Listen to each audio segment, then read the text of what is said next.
where the mind is without fear and the head is held high, where knowledge is free.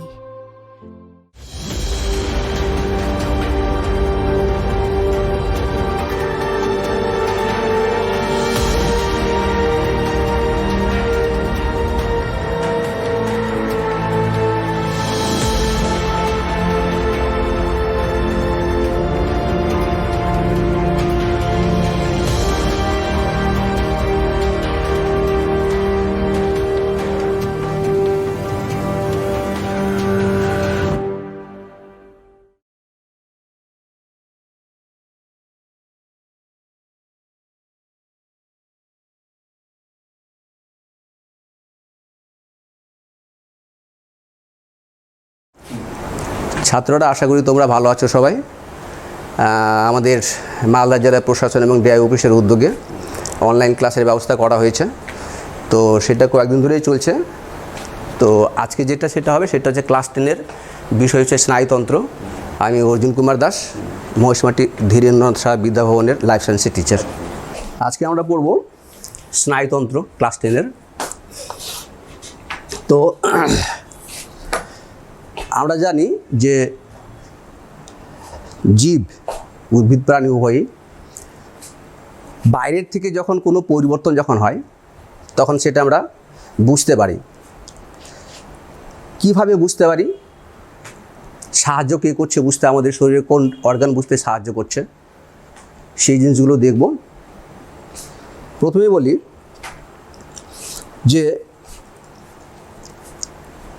এককোষী জীব যারা রয়েছে ওদের ক্ষেত্রে কী হয়, একটা কোষই, যেমন অ্যামিবার কথা যদি বলি আমরা বা প্যারামেশিয়ামের কথা যদি বলি আমরা, তাহলে একটা কোষ কী করে, সম্পূর্ণ কাজই করে। সম্পূর্ণ কাজ মানে চলন গমন থেকে শুরু করে খাদ্য গ্রহণ, তারপরে রেসপিরেশন, তারপরে হচ্ছে রিপ্রোডাকশান একটা কোষই করে ইউনিসেলুলারের ক্ষেত্রে। কিন্তু বহুকোষী যারা রয়েছে, মাল্টিসেলুলার যারা রয়েছে, তাদের ক্ষেত্রে কি হয় যে বিভিন্ন কোষের মধ্যে যে একটা সংযোগ স্থাপন করা, সেই সংযোগ স্থাপন করাটা অত্যন্ত জরুরি। কেন জরুরি? কারণ বিভিন্ন অর্গানের মধ্যে যে অনেকগুলো কোষ রয়েছে, সেই কোষগুলো কোথায় কি কাজ করছে সেটা যদি নিজেদের মধ্যে যদি একটা সংযোগ স্থাপন করতে যদি না পারে, তাহলে শরীরের বিভিন্ন অর্গানের মধ্যে সংযোগ স্থাপন করা সম্ভব হবে না। ফলে বিভিন্ন অর্গানে কি কাজ হচ্ছে সেই কাজগুলো কিন্তু একটা অর্গান আর একটা অর্গান কিন্তু বুঝতে পারবে না। সেই কারণেই মাল্টিসেলুলার যারা রয়েছে, বহুকোষী জীব যারা রয়েছে, সেই মাল্টিসেলুলার জীবেদের মধ্যে বিভিন্ন কোষের মধ্যে বিভিন্ন অর্গানের মধ্যে সমন্বয় সাধন করার জন্য, সংযোগ স্থাপন করার জন্য দুই রকমের ব্যবস্থা রয়েছে। ঠিক আছে, দুই রকমের ব্যবস্থা রয়েছে। কি কি দুই রকমের ব্যবস্থা রয়েছে? একটাকে বলা হয় নিউরাল কন্ট্রোল বলা হয়, মানে একটা হচ্ছে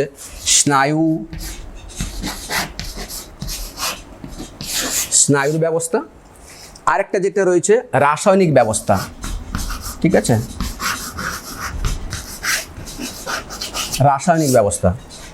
আমি সরি ফর হ্যান্ডরাইটিং। তো রাসায়নিক ব্যবস্থা, একটা হচ্ছে নিউরাল কন্ট্রোল বলা হয়, একটা কেমিক্যাল কন্ট্রোল বলা হয়। এটা কি করে, বিভিন্ন অর্গানের মধ্যে নিয়ন্ত্রণ বজায় রাখে এবং বিভিন্ন অর্গানের সাথে এক অর্গান আর এক অর্গানের সাথে সমন্বয় সাধন করে, যাকে বলা হয় কোঅর্ডিনেশন। তার মানে কি দাঁড়ালো? কন্ট্রোল অ্যান্ড কোঅর্ডিনেশন, দুটো জিনিস দাঁড়ালো। ঠিক আছে, তো সেই কন্ট্রোল এবং কোঅর্ডিনেশন যেটা বলছি আমরা, ঠিক আছে, নিয়ন্ত্রণ এবং সমন্বয় সাধন জীবদেহের মধ্যে দুটোভাবে হয়ে থাকে। একটা হচ্ছে স্নায়ুর মাধ্যমে হয়ে থাকে, আর একটা হচ্ছে রাসায়নিক কেমিক্যালি হয়ে থাকে। তো এই রাসায়নিক ব্যবস্থা যেটা হয়ে থাকে, রাসায়নিকভাবে যেটা হয়ে থাকে, সেটা যে করে সেটা হচ্ছে হরমোন। ঠিক আছে, কে করে? হরমোন করে। হ্যাঁ, আর স্নায়ু যেটা হচ্ছে সেটা হচ্ছে ভৌত সমন্বয় সাধন করে। ঠিক আছে, ভৌত সমন্বয় সাধন করে স্নায়ু। তো হরমোন যেটা রয়েছে সেটা আলাদা একটা চ্যাপ্টার রয়েছে ক্লাস 10-এ, সেটা তোমরা জানো। ঠিক আছে, তো আজকে বিষয় হরমোন না স্নায়ু, সেই জন্য আমি যেটা কন্ট্রোল অ্যান্ড কোঅর্ডিনেশনের মধ্যে স্নায়ুতন্ত্র যেটা পার্টিসিপেট করে থাকে, সেই স্নায়ুতন্ত্র সম্পর্কে আমরা জানব। ঠিক আছে, তো প্রথমে দেখব আমরা যে স্নায়ুতন্ত্রটা কি, স্নায়ুটা কী জিনিস। স্নায়ুতন্ত্রটা কী জিনিস সেটা আমরা দেখে নেব একটুখানি। স্নায়ুতন্ত্রটা কি সেটা আমরা দেখে নেব। তো তো স্নায়ুতন্ত্রটা কী জিনিস রয়েছে, যেমন ধরো যে যদি কোনো গরম বস্তুতে যদি হাত পড়ে আমাদের কি করি, হাত থেকে সাথে সাথে আমরা তুলে নিই, তাই না? মশা যদি কামড়ায় সেটা আমরা বুঝতে পারি যে মশা কামড়াচ্ছে, বা বাইরে থেকে যদি চোখের মধ্যে যদি ঝাঁঝালো আলো যদি পড়ে সেটাও আমরা বুঝতে পারি। তাহলে এই যে বিভিন্ন জিনিসগুলো বুঝতে পারা, যার সাহায্যে আমরা বুঝতে পারি সেটাই কিন্তু নার্ভাস সিস্টেম বা স্নায়ুতন্ত্র। যার সাহায্যে আমরা বুঝতে পারি সেটা নার্ভাস সিস্টেম বা স্নায়ুতন্ত্র, ঠিক আছে?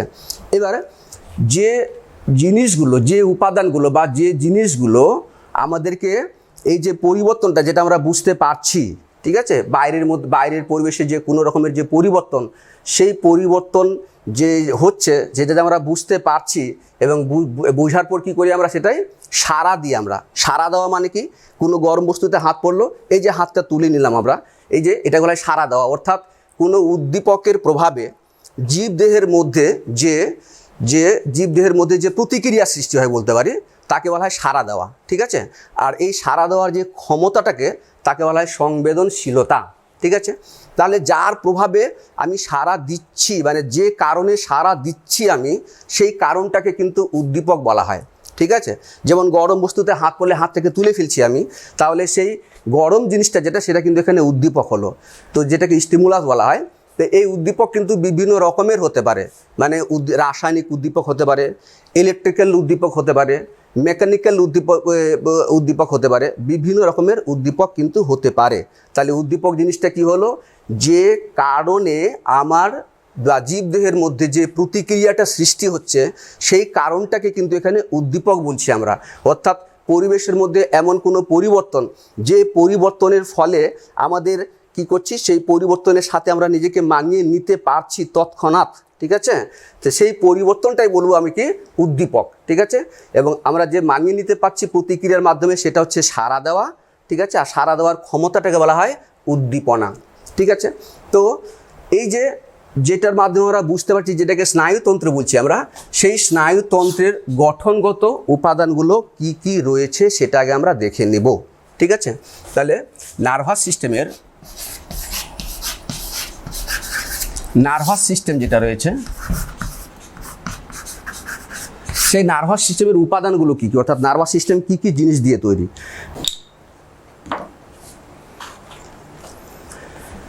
তাহলে নার্ভাস সিস্টেমের যে দুটো উপাদান রয়েছে, সেই দুটো উপাদানের মধ্যে প্রধান যেটা, সেটা হচ্ছে কি নিউরন, আর 2 নম্বর যেটা, সেটা হচ্ছে ধারক কোষ বলা হয়। ধারক কোষ বা এটাকে সাপোর্টিং সেল বলা হয়, ধারক কোষ বা সাপোর্টিং সেল বলা হয়, ঠিক আছে? এই ধারক কোষ বা সাপোর্টিং সেল এটা আবার বিভিন্ন রকমের হয়, ঠিক আছে? যেমন একটা হচ্ছে বলা হয় নিউরোগ্লিয়া,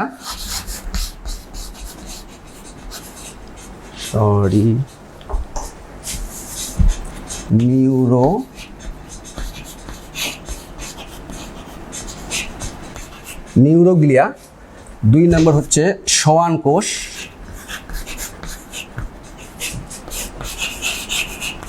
আর 3 নম্বর হচ্ছে স্যাটেলাইট সেল বলা হয়।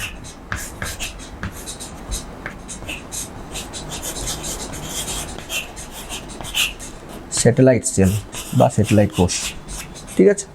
কি বললাম তাহলে, নিউরন, আর রয়েছে ধারক কোষ। আরেকটা কথা বলি, এখানে নার্ভাস সিস্টেমের মধ্যে মাত্র 10% থাকে কিন্তু নিউরন, ঠিক আছে? আর ধারক কোষ বা সাপোর্টিং সেল যেটা রয়েছে সেটা হচ্ছে 90% থাকে, ঠিক আছে? সেই ধারক কোষের মধ্যে কি হলো, নিউরোগ্লিয়া, তারপর হচ্ছে সোয়ান কোষ, আরেকটা হচ্ছে স্যাটেলাইট কোষ। তবে একটা জিনিস এখানে মনে রাখতে হবে, এই নিউরোগ্লিয়াটা কিন্তু আমাদের যে নার্ভাস সিস্টেমের যে ভাগগুলো রয়েছে সেই ভাগের মধ্যে দেখবো আমরা একটু পরে, যে তবু একটু আইডিয়াটা বলি দিই একটুখানি, তাহলে বুঝতে সুবিধা হবে।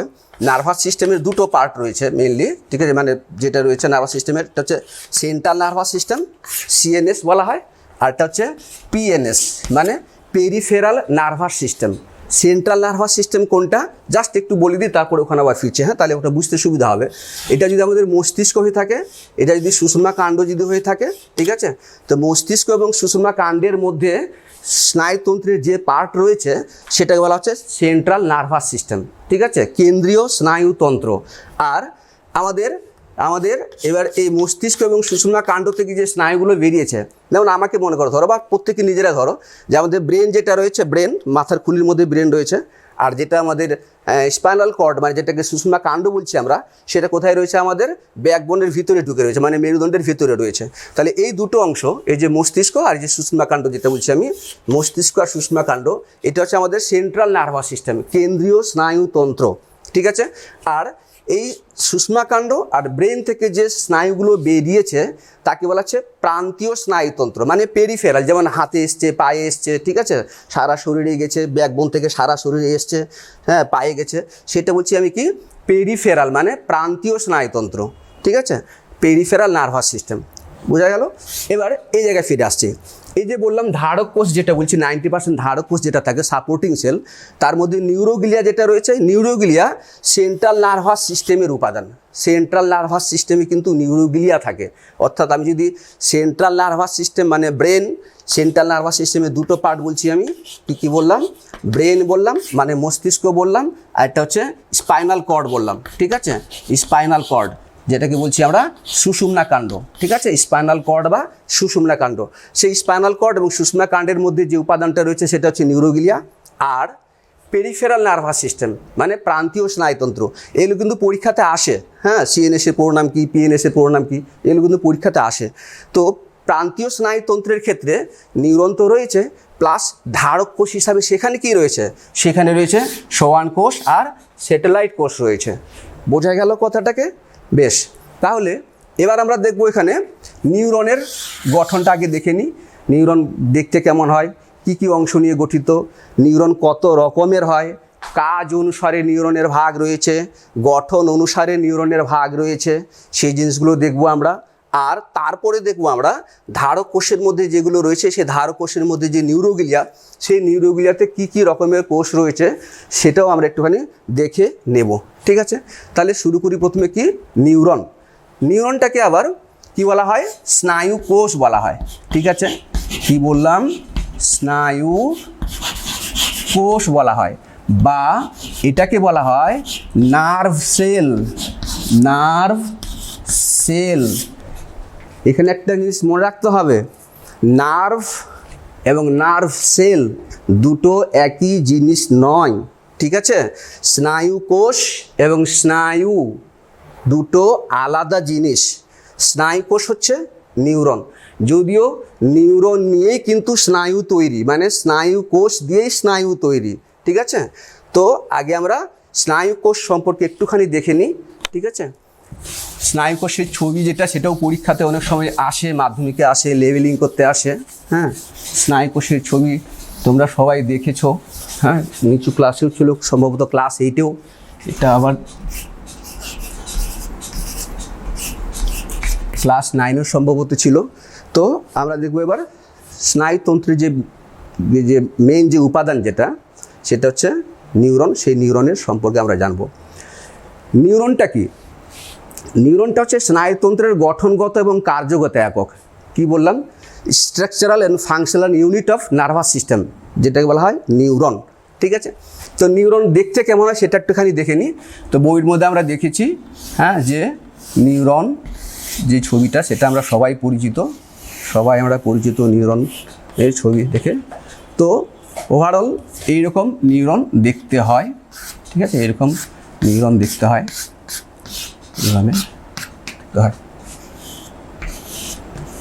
এগুলো হচ্ছে নিউরনের অ্যাকশনের বিভিন্ন আবরণী, সেগুলো এক এক করে আসছি, ঠিক আছে। এখানে নিউক্লিয়াস থাকেই, অন্যান্য জিনিসগুলো রয়েছে, এখানে মাইটোকন্ড্রিয়া রয়েছে, ঠিক আছে। মোটামুটি এরকম নিউরন দেখতে হয়, ঠিক আছে। তো আমি যদি বলি যে আমাদের শরীরের কোন অঙ্গের সঙ্গে নিউরনের মিল রয়েছে, তাহলে খুব সুন্দরভাবে কিন্তু মানে বলা যেতে পারে এই যে অংশটা যেটা রয়েছে, দেখো তোমরা দেখলেই বুঝতে পারবে। দেখো পুরো কিন্তু, ঠিক আছে। এই অংশটা এটার সঙ্গে কম্পেয়ার করো, এই অংশটা যেটা রয়েছে সেটা হাতের তালুটা এর সাথে, আর এই যে আঙুলগুলো যেগুলো বেরিয়ে গেছে সেগুলো এই জিনিসটা, তাই না? তাহলে সোজা হয়ে যদি দেখা যায় নিউরনের ছবি এই যে এটার সাথে কিন্তু আমরা কম্পেয়ার করতে পারি এই জিনিসটা, তাই কিনা? দেখো প্রায় মিলছে, ঠিক আছে।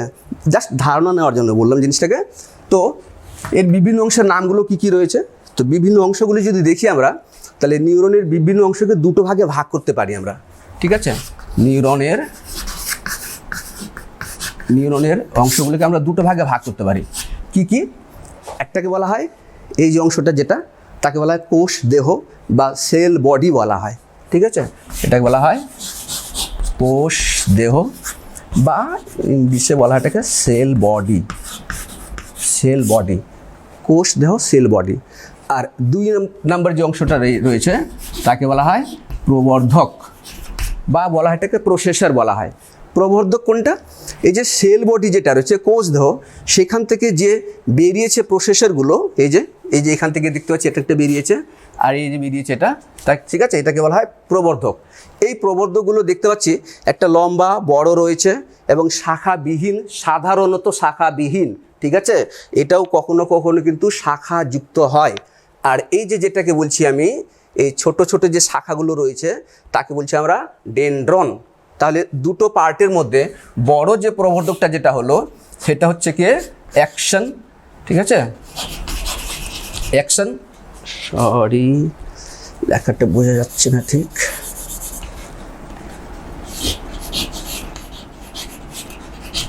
অ্যাকশন। আর ছোট ছোট যে প্রবর্ধকগুলো যেগুলো রয়েছে তাকে বলছি আমরা ডেনড্রন। তো এই যে অ্যাকশন যেটা, অ্যাকশনটা কি বললাম, সাধারণত শাখাবিহীন হয়, কখনো কখনো শাখাযুক্ত হতে পারে, তখন এটাকে কোল্যাটেরাল বলা হয়। ডেনড্রন ছোট ছোট শাখাগুলোকে ডেনড্রন বলছি। ডেনড্রনগুলো কিন্তু ব্রাঞ্চড মানে শাখা প্রশাখাযুক্ত, এই শাখা প্রশাখাগুলোকে বলছি আমি কি ডেনড্রাইট বলছি, ঠিক আছে। ডেনড্রাইট কিন্তু আবার এক রকমের আঠা হয়, ঠিক আছে, ওটা না কিন্তু, হ্যাঁ, ডেনড্রাইট, বোঝা গেল কথাটাকে, ডেনড্রন আর ডেনড্রাইট।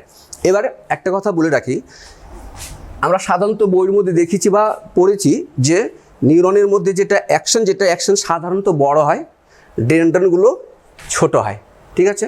কিন্তু অনেক সময় ডেনড্রন বড় হয়, অ্যাকশন ছোট হয়। কোন জায়গায় সেটা আসবো, যদি আজকে সম্ভব হয় সেই জায়গায় পৌঁছাতে তাহলে বলবো। তবু একটুখানি বলে রাখি, আমাদের যে স্পাইনাল কর্ড যেটা রয়েছে মানে সুষুম্না কাণ্ড যেটা রয়েছে, তো সুষুম্না কাণ্ডের মধ্যে যে স্নায়ুগুলো রয়েছে আমরা দেখবো সেখানে সব স্নায়ুগুলো ওখানে মিশ্র প্রকৃতির হয়, ঠিক আছে। সেন্সিরিয়াম এবং চেস্টিও যেটা রয়েছে, ঠিক আছে, এফারেন্ট আর ইফারেন্ট যেটা রয়েছে, সেই এফারেন্ট ইফারেন্ট নার্ভগুলো মিলে আমাদের সুষুম্না কাণ্ডের সুষুম্না কাণ্ড থেকে যে স্নায়ুতন্ত্রগুলো রয়েছে মানে স্নায়ুগুলো রয়েছে সেগুলো গঠিত। তো সেই ক্ষেত্রে আমরা দেখব সেন্সরি নিউরনগুলো সুষুম্না কাণ্ডের ক্ষেত্রে সেন্সরি নিউরনের মানে সংজ্ঞাবহ নিউরন কোনটা আসছে একের পর এক, ঠিক আছে। আমি যে জায়গাগুলো পরে থেকে আসবো আবার সেই জায়গাগুলো জাস্ট একটুখানি বলে দিচ্ছি। তো সুষুম্না কাণ্ডের ক্ষেত্রে যেটা আমাদের রয়েছে সেন্সরি নিউরনের ডেনড্রন বড় হয়, এটা কিন্তু মাথায় রাখবে একটুখানি, ঠিক আছে। সেই ক্ষেত্রে সেন্সরি নিউরনের ডেনড্রন, সুষুম্না কাণ্ডের ক্ষেত্রে সেন্সরি নিউরনের ডেনড্রন বড় হয়, অ্যাকশন ছোট হয়। কিন্তু আমরা সব জায়গায় যে ছবি দেখে এসেছি সেটা এরকম যে অ্যাকশন বড়, ডেনড্রন ছোট, ওকে, ঠিক আছে। তো বিভিন্ন অংশের মধ্যে এটাকে ডেনড্রাইট বলছি, এটাকে ডেনড্রন বলা হলো। এটাকে কোষদেহ বলছি, কোষদেহের মধ্যে একটা কি থাকে, সুস্পষ্ট নিউক্লিয়াস থাকে এবং অন্যান্য কোষীয় অঙ্গাণুগুলো যেমন থাকে কোষের মধ্যে সবই থাকে, কিন্তু এখানে নামগুলো একটু ডিফারেন্ট রয়েছে। কি ডিফারেন্ট রয়েছে আমরা জানি, এমনি সাধারণ সেলের ক্ষেত্রে প্রাণী কোষ বা উদ্ভিদ কোষ হোক না কেন, সাধারণ সেলের ক্ষেত্রে এখানে সাইটোপ্লাজম থাকে, তাই কি না, সাইটোপ্লাজম থাকে আমরা সবাই জানি। কিন্তু এর ক্ষেত্রে মানে স্নায়ু কোষের ক্ষেত্রে এই সাইটোপ্লাজমকে বলা হয় নিউরোপ্লাজম। কি বলা হয়? নিউরোপ্লাজম। ব্যাপারটা কিছুই না, একটুখানি বলি। সাইটোপ্লাজম, সাইটো মানে কি, সাইটো কথাটা সেলকে রেফার করে, কোষকে, ঠিক আছে। আর প্লাজম কথাটা মানে কি, জলীয় পদার্থ, রস যেটা, তাকে প্লাজম বলা হয়। তাহলে কোষের সাইটোপ্লাজম, আর এটা যেহেতু নিউরন সেই জন্য এর প্লাজমকে বলবো আমরা নিউরোপ্লাজম, যেহেতু নিউরন সেই জন্য নিউরোপ্লাজম বলবো, ঠিক আছে। এই ক্ষেত্রে তোমরা জানো যে নিউরনের কিন্তু সেন্ট্রোজোমটা থাকে না, থাকলেও কিন্তু ইনঅ্যাক্টিভ মানে নিষ্ক্রিয় থাকে। সেই কারণেই মনে রাখবে কথাটাকে, সেই কারণেই নার্ভ সেল কিন্তু বিভাজিত হতে পারে না। কেন? কারণ তোমরা জানো কোষ সেল ডিভিশন যদি পড়ে থাকো তাহলে তোমরা জানো যে প্রাণী কোষের ক্ষেত্রে সেল ডিভিশনের জন্য কোষ বিভাজনের সময় সেন্ট্রোজোমের একটা গুরুত্বপূর্ণ ভূমিকা রয়েছে। সেই সেন্ট্রোজোম সেই ভূমিকা যদি পালন না করে কোষটা বিভাজিত হবে না। এক্ষেত্রেও তাহলে সেন্ট্রোজোমটা ইনঅ্যাক্টিভ রয়েছে, ফলে কী হবে, সেলটা বিভাজিত হতে পারবে না। সেই কারণেই নার্ভাস সিস্টেম খুব সুন্দরভাবে আমাদের শরীরের মধ্যে সুরক্ষিত রয়েছে। ঠিক আছে, আমরা দেখব যে নার্ভাস সিস্টেমকে সুরক্ষিত করার জন্য কি কি ব্যবস্থা রয়েছে। কারণ নার্ভ সেল যদি নষ্ট হয়ে যায় তাহলে সেটা আর পুনরায় নতুন করে তৈরি হয় না। সেই জায়গায় নিউরনের স্নায়ুতন্ত্রের যে আরেকটা উপাদান নিউরোগ্লিয়া, সেই নিউরোগ্লিয়া তার স্থানটা দখল করে। ঠিক আছে, তো এটা সেন্ট্রোজোম সেই কারণে কী এখানে নিষ্ক্রিয় থাকে হলো। এবার কোষ দেহ থেকে যে বড় প্রবর্ধকটা বেরিয়েছে তাকে পুরোটাকে আমরা অ্যাকশন বলছি। এই অ্যাকশনটার আর এক নাম হচ্ছে স্নায়ুতন্তু। কথাটাকে মনে রাখবে, ঠিক আছে, খুব ইম্পর্টেন্ট কথা, এটাকে মনে রাখবে কিন্তু, স্নায়ুতন্তু। তাহলে বুঝতে পারবে যে স্নায়ু জিনিসটা কি। স্নায়ু কোষ আলাদা জিনিস, স্নায়ু আলাদা জিনিস, আমি কিছুক্ষণ আগেই কিন্তু বলেছি। ঠিক আছে, নার্ভাস সিস্টেমের নার্ভ সেল যেটা আলাদা জিনিস আর নার্ভ আলাদা জিনিস। তো এই যে অ্যাকশন, এই অ্যাকশনটাকে বলছে কি স্নায়ুতন্তু। ঠিক আছে, স্নায়ুতন্তু বলা হয়, নার্ভ ফাইবার। অ্যাকশনটাকে স্নায়ুতন্তু বা নার্ভ ফাইবার বলা হয়ে থাকে। তো এই অ্যাকশনের মধ্যে কি রয়েছে, এখানে আরেকটা জিনিস বলি, এখানে রাইবোজোমের বদলে কি থাকে একটা ছোট ছোট দানার মতো অংশ থাকে।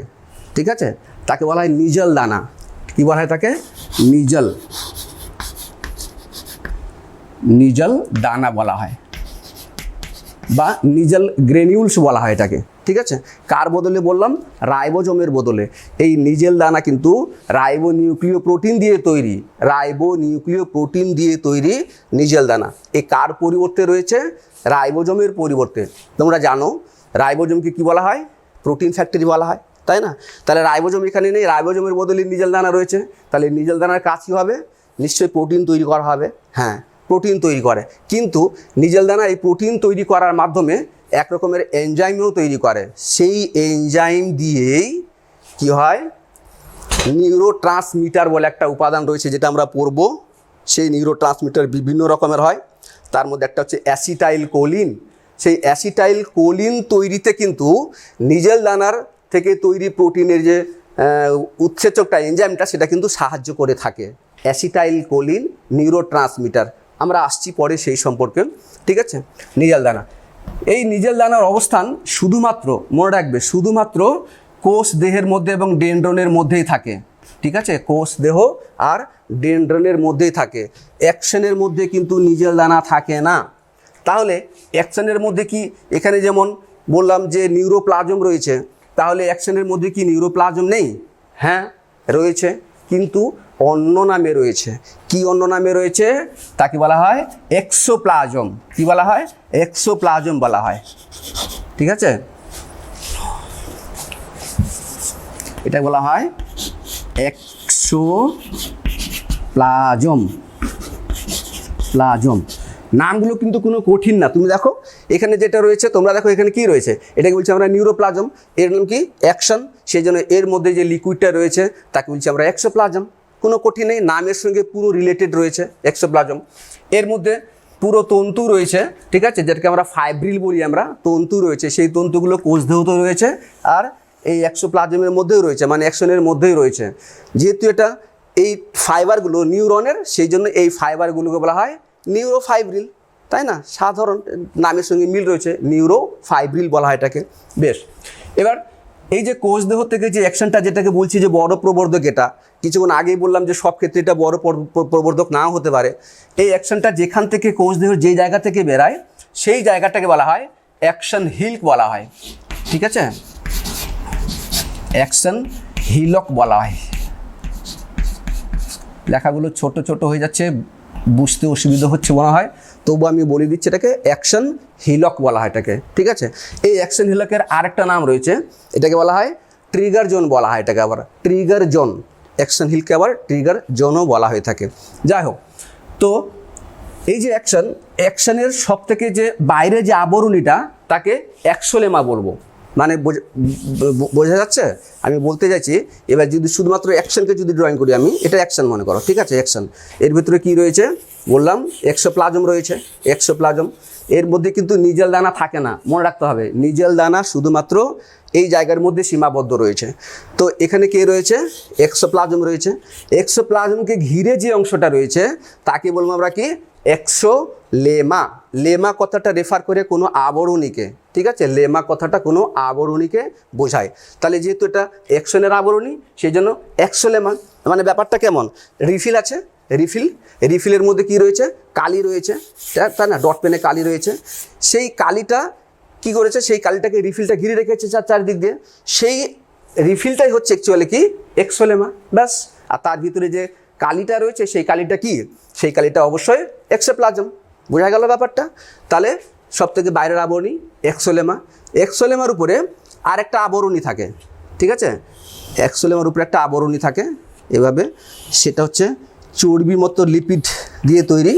এই আবরণীটাকে বলা হয় মায়োলিন সিদ।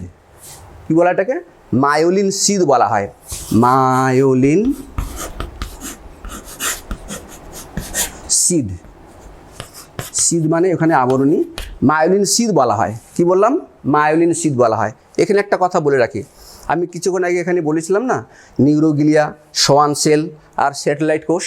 এখানে একটা জিনিস মনে রাখতে হবে, এই যে মায়োলিন সিদ যেটা বললাম, এই মায়োলিন সিদ তৈরি কে করে বলবো, সোয়ান সেল মানে সোয়ান কোষ।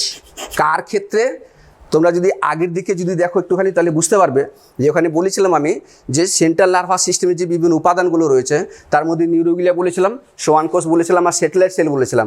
নিউরোগ্লিয়া যেটা বলেছিলাম সেটা ছিল সেন্ট্রাল নার্ভাস সিস্টেমের অংশ, আর স্যাটেলাইট সেল আর সোয়ান সেল যেটা ছিল সেটা ছিল কি, পেরিফেরাল নার্ভাস সিস্টেমের অংশ। তো পেরিফেরির দিকে যে স্নায়ুগুলো রয়েছে তার ক্ষেত্রে যে নিউরনগুলো, সেই নিউরনের মায়োলিন সিদটা তৈরি করে সোয়ান সেল, ঠিক আছে। আর সেন্ট্রাল নার্ভাস সিস্টেমের ক্ষেত্রে সেই মায়োলিন সিদ কে তৈরি করে, মনে রাখবে, অলিগোডেন্ড্রোসাইট। কে, অলিগোডেন্ড্রোসাইট। এই অলিগোডেন্ড্রোসাইটটা কি, সেটা হচ্ছে নিউরোগ্লিয়ার উপাদান, আসছি পরে, নিউরোগ্লিয়ার উপাদান, হ্যাঁ, অলিগোডেন্ড্রোসাইট। এবার এর উপরে আরেকটা আবরণী থাকে, অর্থাৎ মায়োলিন সিদের উপরে আরেকটা আবরণী থাকে, সেই আবরণীটাকে কি বলা হয়, সেই আবরণীটাকে বলা হয় নিউরোলেমা। কি বলা হয়, নিউরোলেমা। তাহলে কি কি আবরণী হলো, প্রথমে এক্সোলেমা, তারপরে মায়োলিন সিদ, তারপরে নিউরোলেমা, ঠিক আছে। এই মায়োলিন সিদ কিন্তু কন্টিনিউ থাকে না অ্যাকশনের উপরে, যেখানে সেখানে গ্যাপ রয়েছে, ঠিক আছে, জাস্ট নোডের মতো তৈরি হয়েছে, পর্বের মতো তৈরি হয়েছে। এটাকে বলা হয় র্যানভিয়ারের পর্ব। এর নামটা কি, র্যানভিয়ারের পর্ব, ঠিক আছে, নোটস অফ রেনভিয়ার এটাকে বলা হয়, রেনভিয়ারের পর্ব। এবার অ্যাকশনের শেষ প্রান্ত যদি দেখি তাহলে কিছুটা শাখা প্রশাখাযুক্ত দেখতে পাচ্ছি আমরা, এটাকে বলা হয় প্রান্ত ব্রুশ বা প্রান্ত ব্রাশ বলা হয়, ঠিক আছে, বা টার্মিনাল এন্ড বলা হয় এটাকে। শেষের দিকে দেখতে পাচ্ছি আমরা ছোট ছোট বোতামের মতো স্ফীত অংশ রয়েছে, এই বোতামের মতো স্ফীত অংশগুলোকে বলা হয় সাইনেপটিক নব বলা হয়, সাইনেপটিক নব। আর এই সাইনেপটিক নবের মধ্যেই কি থাকে, ছোট ছোট থলি থাকে, সেই ছোট ছোট থলির মধ্যে থাকে এক রকমের রাসায়নিক পদার্থ যাকে বলছি আমরা কি, অ্যাসিটাইল কোলিন, নিউরো ট্রান্সমিটার হিসাবে কাজ করে, ঠিক আছে। আমরা যদি প্রথমে ক্লাসের শুরুতে বলেছিলাম যেটা আমাদের ভৌত সমন্বয়ক হিসাবে কাজ করে, রাসায়নিক সমন্বয়ক হিসাবে কাজ করে আমাদের শরীরের মধ্যে কারা, হরমোন। কিন্তু যদি খুব সূক্ষ্মভাবে যদি বিচার করা যায় তাহলে দেখা যাবে যে ভৌত সমন্বয় হিসাবে কাজ করলেও এই যে জায়গাটাতে, মানে একটা নিউরন থেকে আরেকটা নিউরন যখন উদ্দীপনা যখন প্রবাহিত হয় তখন কিন্তু এখানে এক রকমের রাসায়নিক পদার্থ কিন্তু পার্টিসিপেট করে, ঠিক আছে। তার নাম হচ্ছে কি, অ্যাসিটাইল কোলিন। আরও বিভিন্ন রকমের নিউরো ট্রান্সমিটার রয়েছে। তাহলে আমরা কিন্তু 100% কখনোই বলতে পারবো না যে স্নায়ুতন্ত্রের ক্ষেত্রে এটা ভৌত সমন্বয়ক হিসাবে সবসময় কাজ করে, কারণ এখানে কিছু রাসায়নিক পদার্থ রয়েছে যেগুলো কিন্তু উদ্দীপনা পরিবহনে সাহায্য করে থাকে। বোঝা গেল? তো এই হচ্ছে একটা নিউরনের বিভিন্ন অংশগুলো, কাজগুলো যদি বলি এখানে তাহলে কাজই হবে। এই ডেনড্রাইট সবসময়, ডেনড্রনগুলো সবসময় উদ্দীপনা গ্রহণ করে, মানে উদ্দীপকের প্রভাবে যে জিনিসটা আমাদের দেহের মধ্যে তৈরি হয় সেই উদ্দীপনাটাকে গ্রহণ করে কে? ডেনড্রাইট। তো ডেনড্রাইট সবসময় রিসেপ্টর হিসাবে কাজ করে, গ্রাহক হিসাবে কাজ করে। কিসের গ্রাহক? উদ্দীপনা গ্রহণের গ্রাহক হিসাবে কাজ করে এই ডেনড্রাইটগুলো, ঠিক আছে? মানে আমাদের শরীরের মধ্যে অ্যাকচুয়ালি কী হয় যে এখানে গরম বস্তু, যে মনে করো কোনো যে এটা গরম বস্তু রয়েছে, টাচ হলো এখানে, তাহলে সেই গরম উদ্দীপনাটা গ্রহণ করার জন্য আমাদের শরীরের মধ্যে বিভিন্ন রকমের রিসেপ্টর রয়েছে, গ্রাহক রয়েছে, ঠিক আছে? চাপ গ্রাহক রয়েছে, তাপ গ্রাহক রয়েছে, তারপরে হচ্ছে যে ব্যথা গ্রাহক রয়েছে, বিভিন্ন রকমের গ্রাহক রয়েছে, ঠিক আছে? তোমরা দেখবে বইয়ের মধ্যে, হ্যাঁ, মার্কেলের চাকতি, তারপরে রুফিনের প্রান্ত স্থান, প্যাসিনিয়ান কণিকা, এগুলো সব গ্রাহক রয়েছে। সেই গ্রাহক কি করে?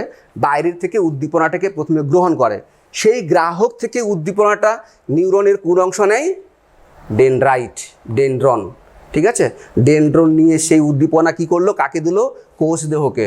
কোষ দেহ কী করে উদ্দীপনাটা কি করবে? অ্যাকশনকে দেবে, ঠিক আছে? এই অ্যাকশন কি করবে? এই অ্যাকশন পরবর্তী নিউরনকে দেবে, অথবা এই অ্যাকশন যদি সরাসরি আমাদের সেন্ট্রাল নার্ভাস সিস্টেমের সঙ্গে যুক্ত থাকে তাহলে সেন্ট্রাল নার্ভাস সিস্টেমকে দেবে, মানে কেন্দ্রীয় স্নায়ুতন্ত্রকে দেবে। আমরা দেখব সেটা যখন রিফ্লেক্স অ্যাকশন যখন পড়বো আমরা, প্রতিবর্ত ক্রিয়া, তখন সেখানে ব্যাপারটাকে আরও ভালো করে বোঝা যাবে। তো এটাকে গ্রাহক হিসাবে এটা উদ্দীপনা গ্রহণ করছে, এটাকে চেষ্টীয় প্রবর্ধক বলা হয়ে থাকে বা মোটর প্রবর্ধক বলা হয়ে থাকে। কারণ কি? কোষ দেহ থেকে উদ্দীপনাটা অ্যাকশনের মাধ্যমে আসছে, তো এই অ্যাকশনটাকে অ্যাকচুয়ালি কী বলা হয়? চেষ্টীয় প্রবর্ধক বলা হয়ে থাকে। বোঝা গেল? এই হচ্ছে অ্যাকশনের গঠন এবং কাজগুলো। এবার অ্যাকশন বিভিন্ন নিউরনের বিভিন্ন অংশ এবং কাজগুলো। এবার নিউরনের গঠনটা তো আমরা দেখলাম। এবার নিউরন কিন্তু বিভিন্ন রকমের হতে পারে, ঠিক আছে? বিভিন্ন রকমের নিউরন হতে পারে। কি কি বিভিন্ন রকমের নিউরন হতে পারে একটুখানি আমরা দেখে নিই। যে নিউরনকে গঠন হিসাবে ভাগ করা হয়েছে, আবার নিউরনকে কাজ হিসাবেও কিন্তু ভাগ করা হয়েছে। গঠন হিসাবে কি কি আমরা এখনই দেখলাম যে ছবিটা, ঠিক আছে? ছবিটা কি দেখলাম? আমি কিছুক্ষণ আগেই বললাম, জাস্ট এরকম ছবিটা দেখেছি, তাই কি না? এগুলো হচ্ছে ডেনড্রন, এটা কোষ দেহ, এটা হচ্ছে অ্যাকশন, ঠিক আছে?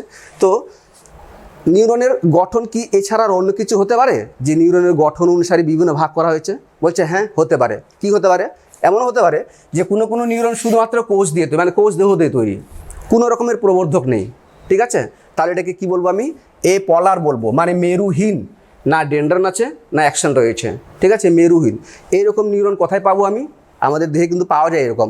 আমাদের অ্যাড্রিনাল গ্ল্যান্ড আছে না, হরমোনে পড়েছো তোমরা, অ্যাড্রিনাল গ্ল্যান্ডের যে মেডুলা অঞ্চল, সেই মেডুলা অঞ্চলে কিন্তু এইরকমই নিউরন থাকে, ঠিক আছে? আর কীরকম নিউরন হতে পারে? দেখা গেলো কোষ দেহটা রয়েছে আর একটা মাত্র প্রবর্ধক রয়েছে, হয় অ্যাকশন রয়েছে, নাহলে হয়তো ডেনড্রন রয়েছে। বোঝা গেল? তাহলে এটাকে কী বলবো? আমি ইউনিপলার বলবো, মানে এক মেরু নিউরন বলবো। এটা সাধারণত ভ্রূণের ক্ষেত্রে দেখা যায়, মানে আমাদের মাতৃগর্ভের মধ্যে যখন বেবি যখন ডেভেলপড হয়, ঠিক আছে, সেই ভ্রূণের মধ্যে এই ইউনিপোলারটা সাধারণত দেখা যায়। আর কি রয়েছে? বাইপোলার হতে পারে। বাইপোলার মানে কি? একটা অ্যাকশন রয়েছে, একটা হয়তো ডেনড্রন রয়েছে, তাহলে এটাকে দ্বিমেরু বলবো, বাইপোলার। এই বাইপোলার নিউরনটা কোথায় পাবো আমরা? তা আমাদের যে চোখ আছে, আই চোখ যখন পড়াবো, ঠিক আছে, তখন সেখানে আবার বলবো। তবুও বলে রাখি, আমাদের চোখের মধ্যে যে সবথেকে ভেতরে যে লেয়ার, যেটাকে রেটিনা বলা হয়, ঠিক আছে, সেই রেটিনা কিন্তু স্নায়ুর লেয়ার, ওখানে অসংখ্য স্নায়ুকোষ রয়েছে। সেই স্নায়ুকোষগুলো চোখের ক্ষেত্রে কি হয়? বাইপোলার হয়, ঠিক আছে, দ্বিমেরু হয়। এটা মনে রাখতে হবে, চোখের রেটিনাতে দ্বিমেরু স্নায়ুকোষ রয়েছে। আর কি পাবো আমি? তাহলে এটাকে কি বললাম? ইউনিপোলার বললাম। এটাকে সরি ভুল বলছি, এটাকে বলছে কি? মেরুহীন। এটা হচ্ছে ইউনিপোলার। এটা ইউনিপোলার। এটা কি বললাম? এটা বাইপোলার বললাম। আর কি হতে পারে? আর একটা রয়েছে সিউডো ইউনিপোলার। মানে কেমন? এটা কোষ দেহ থেকে কি বেরোলো?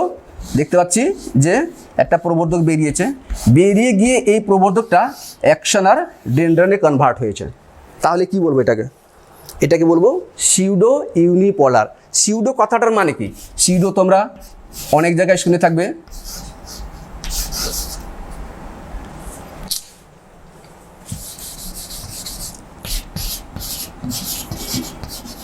এই যে সিউডো কথাটা অনেক জায়গায় তোমরা শুনে থাকবে। কি সিউডো কথাটার মানে হচ্ছে ছদ্ম, মানে নকল, মানে আসল নয়। যেমন অ্যামিবার গমন অঙ্গের নাম কি? ক্ষণপদ। ওটাকে ইংলিশে কি বলে, সিউডোপোডিয়া। সিউডো মানে নকল। তো অনেক জায়গায় সিউডো কথাটা শুনতে পাবে, সিউডো মানে আসল নয়। তাহলে এটাকে কি বলছি আমরা, সিউডো ইউনিপোলার। কেন সিউডো ইউনিপোলার বলছি, কারণ কোষ দেহ থেকে প্রথমে একটা প্রবর্ধক বেরিয়েছে, মনে হচ্ছে একটা প্রবর্ধক বেরিয়েছে, বেরিয়ে গিয়ে তারপরে দুটো একটা অ্যাকশন একটা ডেনড্রন দেখতে পাচ্ছি, মানে দুটো প্রবর্ধক দেখতে পাচ্ছি আমরা। যেহেতু আসলে এটা দুটো, কিন্তু দেখে মনে হচ্ছে এটা কি একটা, সেই জন্য বলা হয় ছদ্ম এক মেরু, কিন্তু আছে আসলে দুটো মেরু আসলে রয়েছে, সিউডো ইউনিপোলার। এটা কোথায় পাবো আমরা, এই সিউডো ইউনিপোলারটা পাওয়া যায়, ভালো করে মনে রাখবে কোথায় পাওয়া যায়, আমাদের যে স্পাইনাল কর্ড রয়েছে, মানে সুষুম্না কাণ্ড যেটা রয়েছে, সুষুম্না কাণ্ডের মধ্যে যে নিউরনগুলো উদ্দীপনাকে গ্রাহক থেকে, ঠিক আছে, রিসেপ্টর থেকে উদ্দীপনাকে সুষুম্না কাণ্ডে নিয়ে আসে, মানে কেন্দ্রীয় স্নায়ুতন্ত্রের একটা পার্ট সুষুম্না কাণ্ড, সেখানে নিয়ে আসে, সেই নিউরনগুলো কিন্তু হয় সিউডো ইউনিপোলার হয়ে থাকে। বোঝা গেল কথাটাকে, অবস্থানটা কোথায়। আর কি রয়েছে, আর যেটা বললাম কিছুক্ষণ, যে ছবিটা গেছিলাম, এই যে এরকম, তাদের এখানে কি হচ্ছে, এটা কোষ দেহ, এখানে অনেকগুলো মেরু রয়েছে, ডেনড্রন অনেকগুলো রয়েছে, অ্যাকশন একটা রয়েছে, তাহলে এটাকে কি বলবো, মাল্টিপোলার বলবো, মানে বহু মেরু বলবো। বোঝা গেল, মানে এই যে কিছুক্ষণ আগে যেটা করলাম না, এই যে এইভাবে করে দিয়ে, এই যে এইভাবে করে দিয়ে, তাহলে এটা ডেনড্রন, এটাও ডেনড্রন, এটা অ্যাকশন, তাহলে এক্ষেত্রে এটাকে কী বলবো আমি, মাল্টিপোলার বলবো, বহু মেরু বলবো। বোঝা গেল, এই হচ্ছে গঠন অনুসারে নিউরনের শ্রেণী বিভাগ। এবার দেখবো আমরা কাজ অনুসারে, খুব ইম্পর্ট্যান্ট, কাজ অনুসারে, এই কাজ অনুসারে নিউরনের কি রয়েছে, খুব ভালো করে শুনবে এখানে, তাহলে কিন্তু স্নায়ুর গঠনটাও মোটামুটি ভালো করে বুঝতে পারবে। কাজটা কি রয়েছে বলছে, কাজ অনুসারে স্নায়ুকোষ বা নিউরনকে আমরা তিনটা ভাগে ভাগ করতে পারি। কাজ অনুসারে কটা ভাগে ভাগ করতে পারি, তিনটা ভাগে ভাগ করতে পারি আমরা, তিনটা ভাগে। কি বলছে, একটা হচ্ছে সংজ্ঞাবহ নিউরন, সংজ্ঞাবহ জিনিসটা কি আসছি, আগে নামগুলো বলে দিই। আর একটা হচ্ছে আজ্ঞাবহ নিউরন, ঠিক আছে, আর একটা হচ্ছে অ্যাডজাস্টার বলা হয়, ঠিক আছে, বা সহযোগী বা অ্যাসোসিয়েশন নিউরন ওটাকে বলা হয়। কি বললাম, একটাকে বললাম সংজ্ঞাবহ, 2 নম্বরটা কি হলো আজ্ঞাবহ, 3 নম্বরটা কি বললাম, সহযোগী বলা হয়, বা এটাকে অ্যাডজাস্টার বলা হয়, বা এটাকে অ্যাসোসিয়েশন নিউরনও বলা হয়ে থাকে, ঠিক আছে, অ্যাডজাস্টার বা অ্যাসোসিয়েশন নিউরনও বলা হয়ে থাকে। সংজ্ঞাবহ নিউরন কোনটা, নিউরনের গঠন আমরা দেখলাম কেমন দেখতে হয়। এবার এই নিউরনগুলোর মধ্যে কি করে, কিছু নিউরন রয়েছে, যে নিউরনগুলো, স্নায়ুকোষগুলো উদ্দীপনাকে গ্রাহক স্থান থেকে গ্রহণ করে ওকে সেন্ট্রাল নার্ভাস সিস্টেমে নিয়ে আসে। যেমন মনে করো যে এটা মনে করো কোনো একটা গরম বস্তু, আমি হাত দিলাম গরম বস্তুতে, ঠিক আছে, হাত দিলে কী হয়, সাথে সাথে হাতটা আমার উঠে আসবে। কি করে এটা উঠে আসলো, গরম উদ্দীপনা, তাহলে কি হয়েছে, নিশ্চয়ই তাহলে গরম উদ্দীপনাটা আমি বুঝতে পেরেছি। এই বুঝতে পেরেছি মানে কিভাবে বুঝতে পারলাম, কে সাহায্য করলো এটা বুঝতে, সেটা হচ্ছে আসল কথা। তো আমি কিছুক্ষণ আগেই বললাম যে আমাদের সারা দেহের মধ্যে যে নিউরনগুলো রয়েছে, সেই নিউরনের ডেনড্রাইট গ্রাহক স্থান থেকে, কিছুক্ষণ আগেই বললাম আমাদের স্কিনের মধ্যে বিভিন্ন রকমের গ্রাহক রয়েছে, চাপ গ্রাহক, তাপ গ্রাহক রয়েছে, শৈত্য গ্রাহক রয়েছে, ব্যথা গ্রাহক রয়েছে। তো সেই গ্রাহকের মধ্যে যে গ্রাহকের কাজ হচ্ছে এই তাপ গ্রাহক, সেই তাপ গ্রাহকটা কী করলো, সেই তাপটাকে গ্রহণ করলো, গ্রহণ করার সাথে সাথে সেই গ্রাহক স্থান থেকে, রিসেপ্টর থেকে ডেনড্রন, যেটা বললাম ডেনড্রন, এই যে ডেনড্রন, এটা অ্যাকশন যদি হয়ে থাকে কোষ দেহ ডেনড্রন কী করবে, সেই উদ্দীপনাটাকে গ্রহণ করলো, গ্রহণ করার সাথে সাথে সে কাকে দেবে, কোষ দেহকে দেবে, কোষ দেহ কী করবে, সেটাকে অ্যাকশনকে দেবে, অ্যাকশন কী করবে, সেটা সেন্ট্রাল নার্ভাস সিস্টেমকে দেবে। মানে ব্যাপারটা এরকম, এটা যদি মস্তিষ্ক, এটা যদি সেন্ট্রাল নার্ভাস সিস্টেম যদি হয়ে থাকে, সেন্ট্রাল নার্ভাস সিস্টেম, এটা যদি স্পাইনাল কর্ড মানে সুষুম্না কাণ্ড যদি হয়ে থাকে, তাহলে এখান থেকে কি হয়েছে, এই যে নিউরন যেটা, ঠিক আছে, এই নিউরনের এখানে কে রয়েছে, এখানে ডেনড্রাইটগুলো রয়েছে, ডেনড্রনগুলো রয়েছে, সেই ডেনড্রন উদ্দীপনা গ্রহণ করলো গ্রাহক স্থান থেকে, করে নিয়ে সেই উদ্দীপনাটা সেই নিউরন দিয়ে কোথায় আসলো, আমাদের সেন্ট্রাল নার্ভাস সিস্টেমের, মনে করো যে স্পাইনাল কর্ডে আসলো। সেন্ট্রাল নার্ভাস সিস্টেমের দুটো পার্ট রয়েছে, কি রয়েছে, স্পাইনাল কর্ড আর রয়েছে আমাদের ব্রেন। আসছি সেটা পরে, আগে এখানে বলে দিই। তো এই উদ্দীপনাটা কোথায় আসলো? সেন্ট্রাল নার্ভাস সিস্টেমের সুষুম্না কাণ্ডে আসলো, ঠিক আছে। সুষুম্না কাণ্ডে যে নিউরনটা নিয়ে আসলো এই উদ্দীপনাটাকে, সেই নিউরনটাকে বলবো আমরা সংজ্ঞাবহ নিউরন, বা এটাকে বলা হয় সেন্সরি নিউরন বলা হয়, ঠিক আছে। সেন্সরি নিউরন বলা হয়, সেন্সরি নিউরন বলা হয়, ঠিক আছে। সেন্সরি নিউরন বলা হয়, কি বললাম? সংজ্ঞাবহ বা সেন্সরি, অর্থাৎ সংজ্ঞা মানে কি? চেতনা, তাই না? মানে যেটা ফিল করতে পারছি আমরা, তো সেই চেতনাটা ফিল করার যে ইম্পালসটা যে যে নিউরন দিয়ে আমাদের সেন্ট্রাল নার্ভাস সিস্টেমে আসে, তখনই সেই নিউরনটাকে বলবো আমরা সংজ্ঞাবহ নিউরন বা সেন্সরি নিউরন বলবো। বোঝা গেল কথাটাকে? এই নয় যে গরম বস্তুতে হাত পড়লো সাথে সাথে আমরা হাত থেকে তুলে দিচ্ছি, আমরা ভাবছি কী হলো, গরম বস্তুতে হাত পড়লো হাতটা তুলে দিলাম, কিন্তু তার মধ্যে কতগুলো কাজ হলো জানো? তার মধ্যে প্রথম যে কাজটা হলো সেটা হচ্ছে সেই উদ্দীপনাটা কোথায় এসে থাকে? সেন্ট্রাল নার্ভাস সিস্টেমে। তো যখন কোনো উদ্দীপনা সেন্ট্রাল নার্ভাস সিস্টেমে যদি না পৌঁছায়, তাহলে সেটা কিন্তু আমরা ফিল করতে পারবো না, বুঝতে পারবো না, ঠিক আছে। তাহলে সাথে সাথে হাত তুলে নিচ্ছি আমরা, কিন্তু এর মধ্যে কিন্তু অনেক কিছু ঘটনা ঘটে যায়। যে ঘটনার মধ্যে একটা কি হলো, সেই উদ্দীপনাটা প্রথমে কোথায় আসলো? সেন্ট্রাল নার্ভাস সিস্টেম আসলো। যে নিউরন দ্বারা আসলো সেই নিউরনটাকে বলছি আমরা সংজ্ঞাবহ নিউরন, সংজ্ঞাবহ নিউরন। এখানে আরেকটা জিনিস আমি বলে দিই, কি বলেছিলাম? নিউরনের যে অ্যাকশনগুলো রয়েছে, সেই অ্যাকশনগুলোকে কি বলেছিলাম মনে আছে? অ্যাকশনগুলোকে কি বলা হয়? এই অ্যাকশনগুলোকে বলা হয় আবার স্নায়ুতন্তু, স্নায়ুতন্তু বলা হয়। এই রকম অনেকগুলো স্নায়ুতন্তু দিয়ে কিন্তু স্নায়ু তৈরি হয়, এই কথাটাকে কিন্তু মাথায় রাখতে হবে। অনেকগুলো স্নায়ুতন্তু দিয়ে স্নায়ু তৈরি হয়, ঠিক আছে। সেটাও আসবো পরে আমরা, যে কীভাবে স্নায়ুটা তৈরি হচ্ছে, তারপরে কী কী লেয়ার রয়েছে, কী কী আবরণী রয়েছে, ঠিক আছে, সেটাকে দেখবো আমরা পরে। এখন কি বললাম? সংজ্ঞাবহ নিউরন। তাহলে যে নিউরন উদ্দীপনাকে সেন্ট্রাল নার্ভাস সিস্টেমে নিয়ে আসছে তাকে আমরা সংজ্ঞাবহ বলছি। আজ্ঞাবহ কোনটা? এই যে বললাম না, গরম বস্তুতে হাত দিলাম তো আমরা সাথে সাথে তুলে ফেললাম, তো প্রথম জিনিসটা কি হলো? উদ্দীপনাটা সেখান থেকে এসছে কোথায়? নার্ভাস সিস্টেমে, মানে সেন্ট্রাল নার্ভাস সিস্টেমে।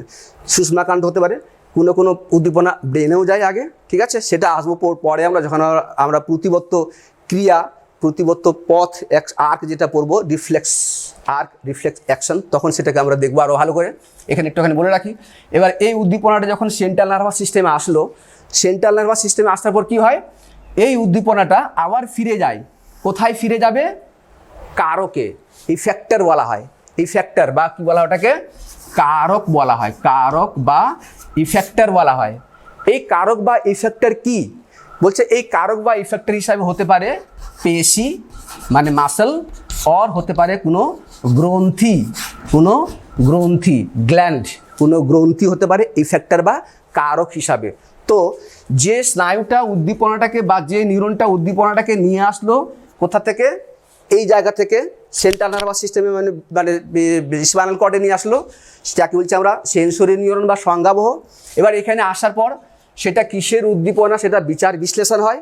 বিচার বিশ্লেষণ হয়ে যাওয়ার পরে সেই উদ্দীপনাটা আবার ফিরে যাবে কোথায়? কারকে। অর্থাৎ এখান থেকে আসলো, এসে নিয়ে সেন্ট্রাল নার্ভাস সিস্টেমে স্পাইনাল কর্ডে আবার ব্যাক করে গিয়ে আবার এখানে পেশি বা কোনো গ্রন্থিতে যাবে, তখন হাতটাকে আমরা তুলি। তার মানে কী হলো? গরম বস্তুতে হাত দিলাম, সাথে সাথে তুলে ফেললাম, তাই কি না? এই সাথে সাথে তুলে ফেলার মধ্যেই কিন্তু এতগুলো ঘটনা ঘটলো। কি হলো?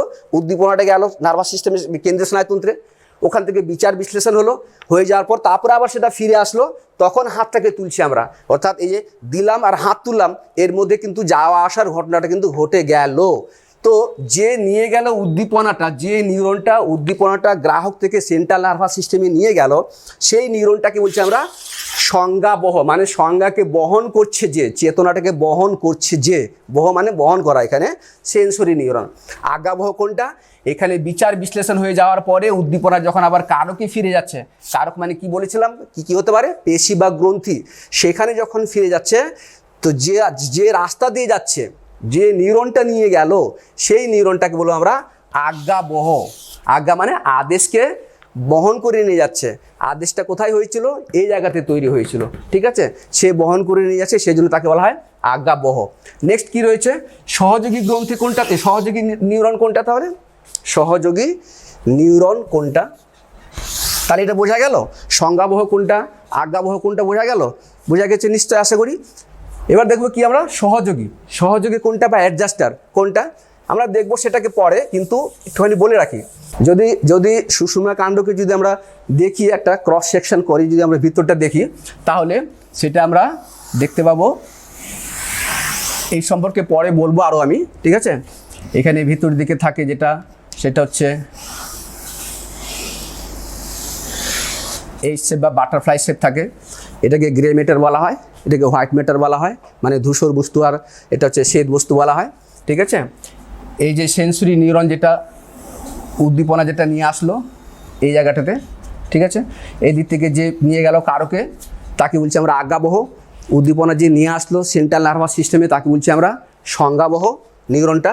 আর এই আজ্ঞাবহ এবং সংজ্ঞাবহ নিউরনের মাঝে সেন্ট্রাল নার্ভাস সিস্টেমের মধ্যে যে নিউরনটা রয়েছে, ঠিক আছে, তাকে বলছি আমরা সহযোগী নিউরন বা অ্যাসোসিয়েশন নিউরন বলা হয়, বা অ্যাডজাস্টার নিউরন বলা হয়। অ্যাডজাস্টার কেন, সহযোগী কেন?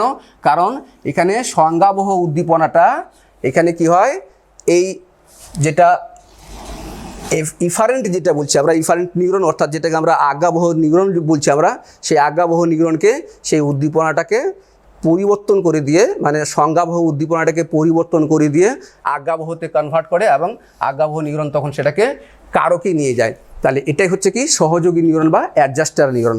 বোঝা গেল গঠন অনুসারে নিউরন বিভিন্ন অংশগুলো কত রকমের হয়, তার অবস্থানটাও বললাম। আর এখানে কি বললাম, কাজ অনুসারে 3 রকমের বললাম, সংজ্ঞাবহ একটা, আজ্ঞাবহ একটা, একটা হচ্ছে সহযোগী। বোঝা গেল নিশ্চয়ই, আশা করি। বেশ, এবার দেখব আমরা স্নায়ুতন্ত্রের উপাদানগুলোর মধ্যে বা সেন্ট্রাল নার্ভাস সিস্টেমে যে আমাদের যে স্নায়ুগুলো রয়েছে, সেই জিনিসটাকে আমরা একটুখানি দেখে নিই আগে আমরা, ঠিক আছে। তো আমাদের যেটা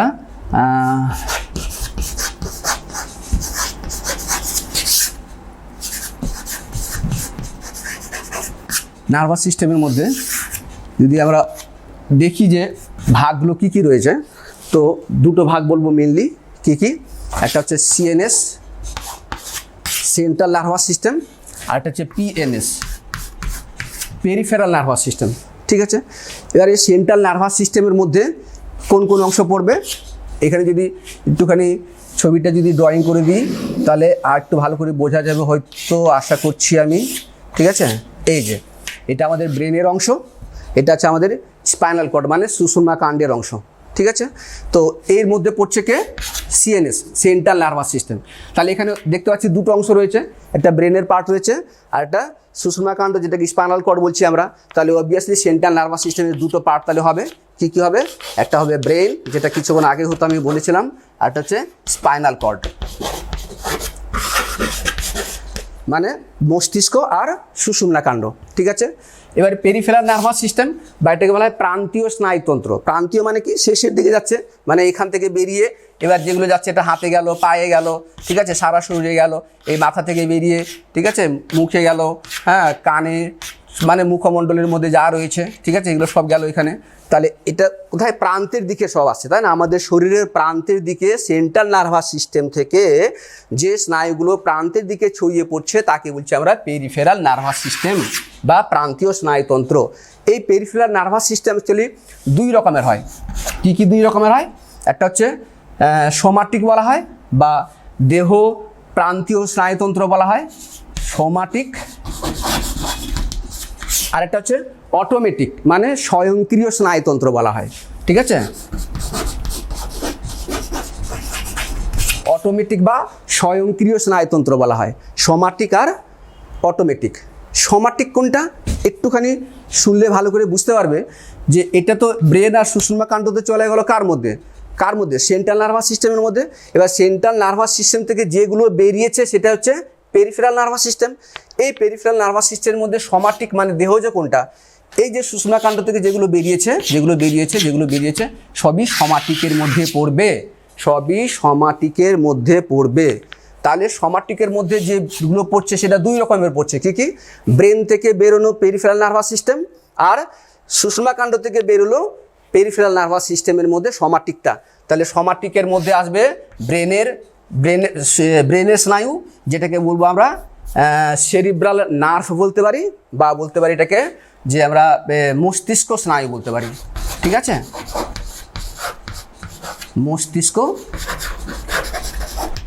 মস্তিষ্ক স্নায়ু।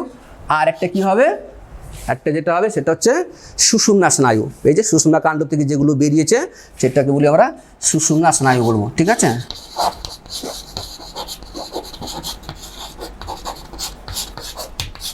সুষুম্না স্নায়ু বলবো। এই মস্তিষ্ক স্নায়ু আমাদের ক্ষেত্রে সংখ্যাটা হচ্ছে 12 জোড়া। 12 জোড়া মনে রাখতে হবে, পরীক্ষাতে আসে, ঠিক আছে। আমাদের ক্ষেত্রে শুধু বললে হবে না, 12 জোড়া কাদের কাদের ক্ষেত্রে থাকে জাস্ট একটুখানি বলে দিই।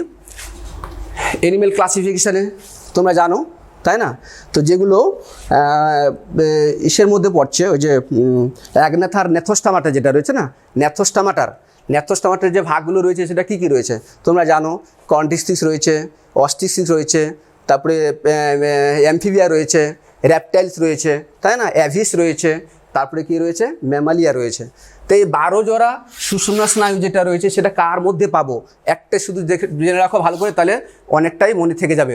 সেটা হচ্ছে কি, বার্ড থেকে শুরু করে, মানে রেপটাইল থেকে শুরু করে ম্যামালিয়া পর্যন্ত, ঠিক আছে, মানে সরীসৃপ থেকে শুরু করে স্তন্যপায়ী পর্যন্ত প্রত্যেকের ক্ষেত্রে মস্তিষ্ক স্নায়ু হচ্ছে 12 জোড়া, ঠিক আছে, রেপটাইল থেকে শুরু করে। বোঝা গেল কথাটা? আর তার নিচে যারা রয়েছে, তার নিচে কারা রয়েছে, কন্ডিস্টিক্স রয়েছে, অস্টিক্সিস রয়েছে, আর রয়েছে অ্যামফিবিয়া। তাদের ক্ষেত্রে মস্তিষ্ক স্নায়ু হচ্ছে 10 জোড়া, মনে রাখবে। এবার সেখান থেকে উদাহরণগুলো মনে থাকলেই বলতে পারবো। এবার যদি বলে আমাকে যে গরুতে মস্তিষ্ক স্নায়ু সংখ্যা কত, তাহলে গরু কার মধ্যে পড়বে, ম্যামালিয়ার মধ্যে পড়বে, চোখ বন্ধ করে বলতে পারবো যে 12 জোড়া রয়েছে, তাই কি না? এবার যদি বলি যে ব্যাং কার মধ্যে পড়লো, অ্যামফিবিয়ার মধ্যে পড়লো, চোখ বন্ধ করে বলতে পারবো যে 10 জোড়া রয়েছে। বোঝা গেল কথাটাকে? বেশ। আর সুষুম্না স্নায়ুর সংখ্যা কত রয়েছে, 31 পেয়ার, 31 জোড়া, 31 পেয়ার রয়েছে সুষুম্না স্নায়ুর নামগুলো, ঠিক আছে। তো এই মস্তিষ্ক স্নায়ু 12 জোড়া, সুষুম্না স্নায়ু হচ্ছে 31 জোড়া। এটা বলছি আমরা সোমাটিক পেরিফেরাল নার্ভাস সিস্টেম। অটোমেটিকের মধ্যে কে রয়েছে, 2 জন রয়েছে। কে একটুখানি মুছি দিয়ে, এখানে জায়গা কম রয়েছে, ঠিক আছে। অটোমেটিকের মধ্যে কারা কারা রয়েছে, অটোমেটিক স্নায়ুতন্ত্র মানে স্বয়ংক্রিয় স্নায়ুতন্ত্রকে 2 ভাগে ভাগ করা হয়। কি? নাম্বার ওয়ান হচ্ছে সমবেদী বলা হয়, আরটা হচ্ছে বা বলা হয় সিম্প্যাথেটিক স্নায়ুতন্ত্র বলা হয়, সিম্প্যাথেটিক। একটা হচ্ছে প্যারাসিম্প্যাথেটিক, ঠিক আছে। কি বললাম, সিম্প্যাথেটিক,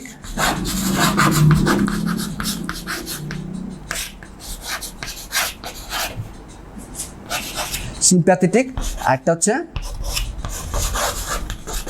প্যারাসিম্প্যাথেটিক।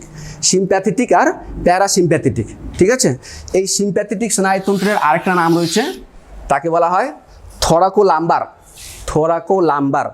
সিম্প্যাথেটিকের আরেকটা নাম হচ্ছে থোরাকোলাম্বার, আর প্যারাসিম্প্যাথেটিকের আরেকটা নাম হচ্ছে, সেটা হচ্ছে যে ক্রেনিওস্যাক্রাল বলা হয় এটাকে, ক্র্যানিওস্যাক্রাল, ঠিক আছে। আমি নেক্সট ক্লাসে হয়তো চেষ্টা করতে পারি এই জিনিসটাকে বোঝানোর জন্য, জিনিসটা কী রয়েছে, তার নামটা মনে রাখবে, সিম্প্যাথেটিক আর কি প্যারাসিম্প্যাথেটিক। অটোনমিক নার্ভাস সিস্টেমের মধ্যে এটা পড়ে। এই অটোমেটিক নার্ভাস সিস্টেমের মধ্যে সিম্প্যাথেটিক আর প্যারাসিম্প্যাথেটিক হলো, তাহলে এই হচ্ছে নার্ভাস সিস্টেমের যে বিভিন্ন যে নামগুলো সেটা, ঠিক আছে। এবার আমরা দেখব নার্ভাস সিস্টেমের যে উপাদানগুলো যেটা বলেছিলাম, সেই উপাদানের মধ্যে নিউরোগ্লিয়া, ওই নিউরোগ্লিয়ার মধ্যে তোমরা দেখবে 4-5 রকমের সেল রয়েছে ওখানে নিউরোগ্লিয়াতে, হ্যাঁ। নিউরোগ্লিয়া এটা কিন্তু বিভাজনে সক্ষম।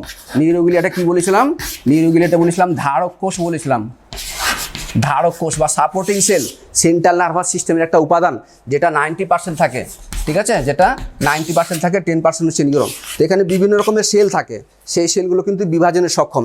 যেমন অ্যাস্ট্রোসাইট রয়েছে, ঠিক আছে, অ্যাস্ট্রোসাইট বলে সেল রয়েছে। তারপরে রয়েছে অলিগোডেন্ড্রোসাইট রয়েছে, হ্যাঁ, অলিগোডেন্ড্রোসাইট সেল রয়েছে। তারপরে কি রয়েছে,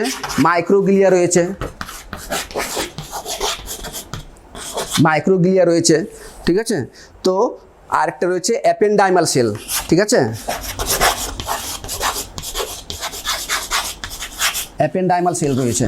তো এই 4 রকমের উপাদান রয়েছে কার মধ্যে, নিউরোগ্লিয়ার মধ্যে, অলিগোডেন্ড্রোসাইট, অ্যাস্ট্রোসাইট, মাইক্রোগ্লিয়া আর অ্যাপেন্ডাইমাল সেল।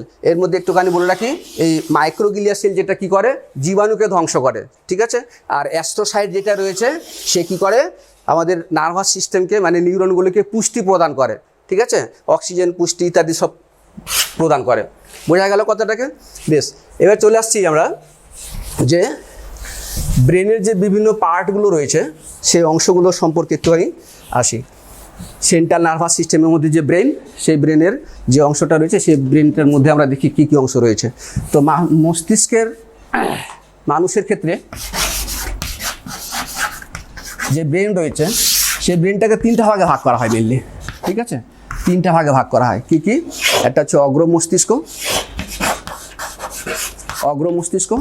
একটা হচ্ছে মধ্য মস্তিষ্ক, আমি শুধু অগ্র মধ্য লিখছি, ঠিক আছে, অগ্র মস্তিষ্ক, মধ্য মস্তিষ্ক, আরেকটা যেটা হচ্ছে সেটা হচ্ছে পশ্চাৎ মস্তিষ্ক। 3টা ভাগ রয়েছে, অগ্র মস্তিষ্ক, মধ্য মস্তিষ্ক, পশ্চাৎ মস্তিষ্ক। এটাকে বলা হয় প্রোসেনসেফালন, এটা হচ্ছে মেসেনসেফালন, এটা হচ্ছে রম্বেনসেফালন বলা হয়। বইয়ে সেই নামেও দেওয়া রয়েছে, দেখবে। এই যে অগ্র মস্তিষ্ক যেটা রয়েছে এই অগ্র মস্তিষ্ককে 2টো ভাগে ভাগ করা হয়, ঠিক আছে।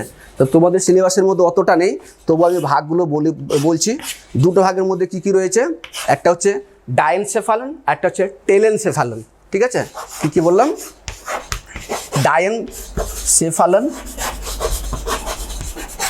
ডায়েনসেফালন, আর একটা হচ্ছে টেলেনসেফালন।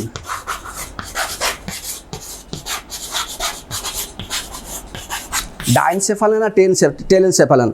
এই ডায়েনসেফালনের মধ্যে যেটা পড়বে আমাদের সেটা হচ্ছে থ্যালামাস, হাইপোথ্যালামাস ডায়েনসেফালনের মধ্যে পড়বে। আর টেলেনসেফালন যেটা রয়েছে সেই টেলেনসেফালনের মধ্যে পড়বে আমাদের গুরু মস্তিষ্ক বা সেরিব্রাম, ঠিক আছে। তা ডায়েনসেফালনের মধ্যে কী কী দেখবো আমরা? দেখবো আমরা হাইপোথ্যালামাস, আর রয়েছে এপিথ্যালামাস,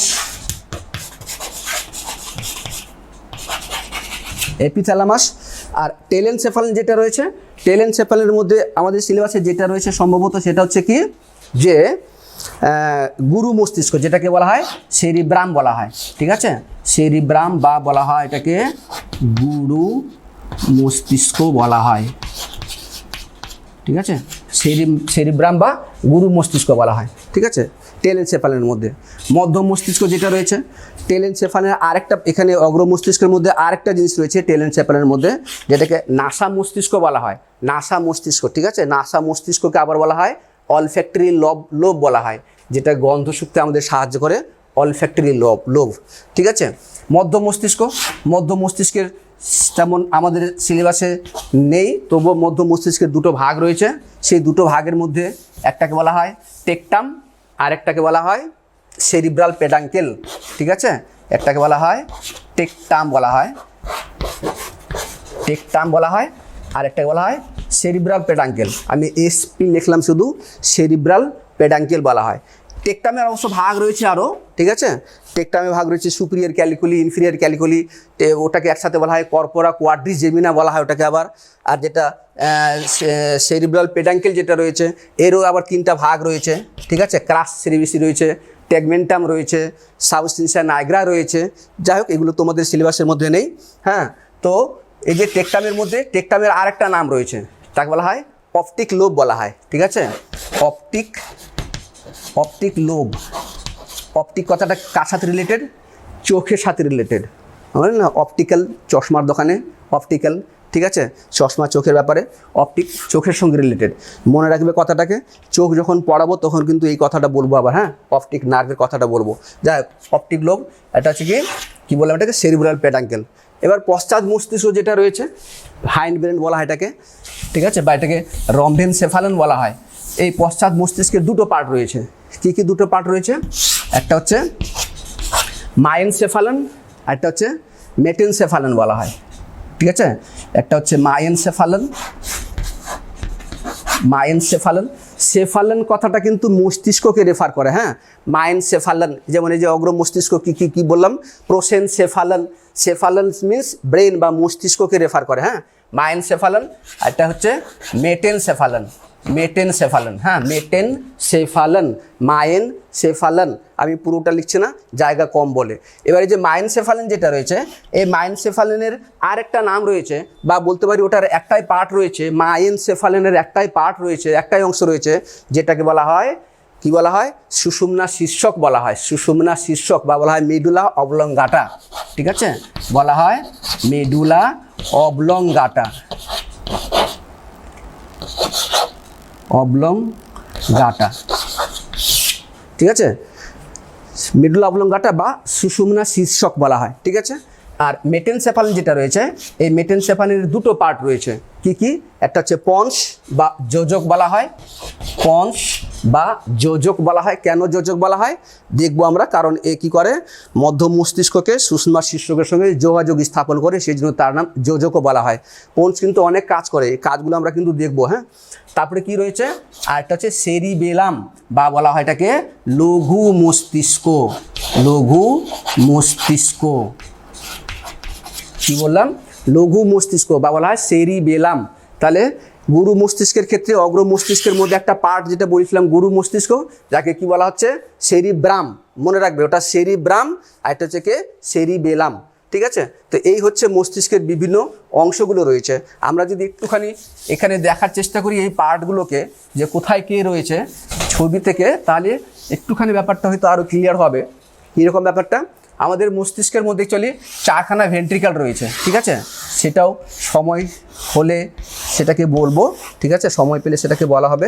4খানা ভেন্ট্রিকেল রয়েছে, সেই 4খানা ভেন্ট্রিকেলের মধ্যে যে 4খানা যে ভেন্ট্রিকেল রয়েছে এই যেভাবে, ঠিক আছে, 1 নম্বর ভেন্ট্রিকেল, 2 নম্বর, এটা হচ্ছে 3 নম্বর ভেন্ট্রিকেল, এটা হচ্ছে 4 নম্বর ভেন্ট্রিকেল। এর মধ্যে কিন্তু পুরো মস্তিষ্কের অংশটা রয়েছে আমাদের, এর মধ্যে কিন্তু পুরো মস্তিষ্কের অংশটা রয়েছে। এখান থেকে যদি বলি তাহলে এখান থেকে এই পুরো অংশটা যেটা রয়েছে, এতটা জায়গা জুড়ে যেটা রয়েছে আমাদের, সেটা পুরোটা হচ্ছে অগ্র মস্তিষ্কের অংশ। ঠিক আছে, যেটাকে বলছি আমরা প্রোসেনসেফালান।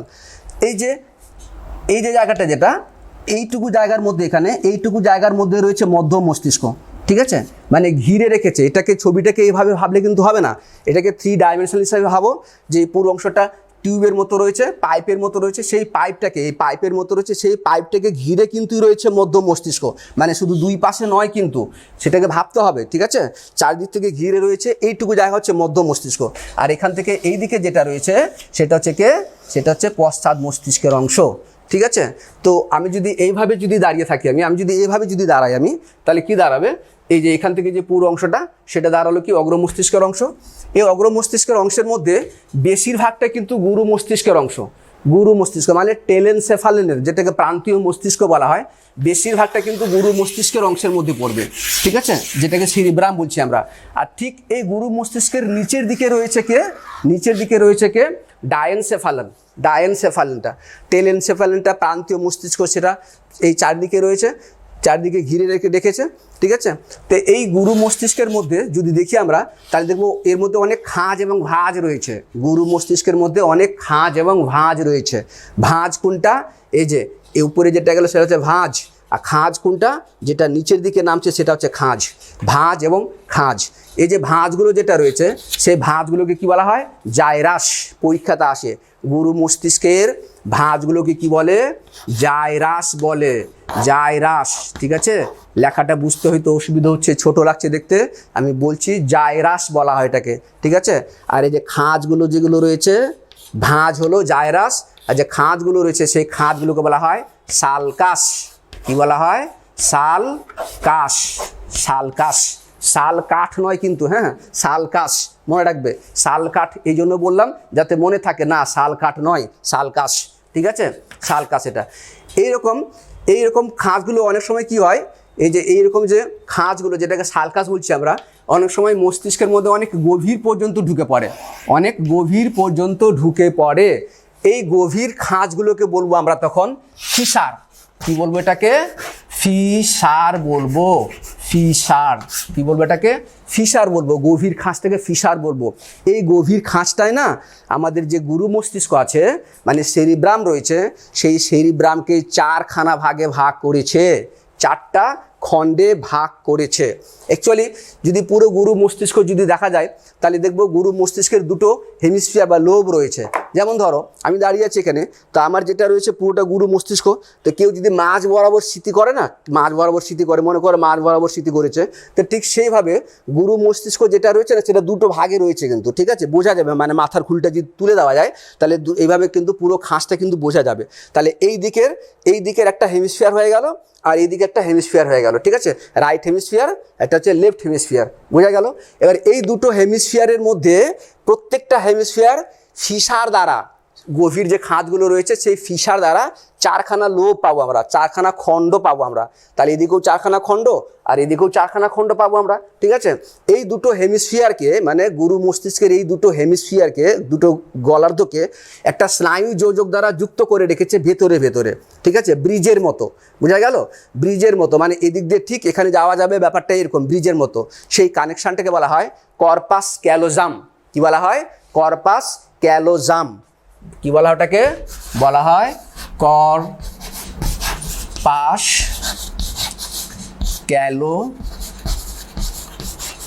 কর্পাস ক্যালোজাম বলা হয়। পরীক্ষাতে আসে গুরু মস্তিষ্কের গলার্ধ দুটো যে স্নায়ু যোজক দ্বারা যুক্ত থাকে তার নামটা কি? তাকে বলা হয় কর্পাস ক্যালোজাম।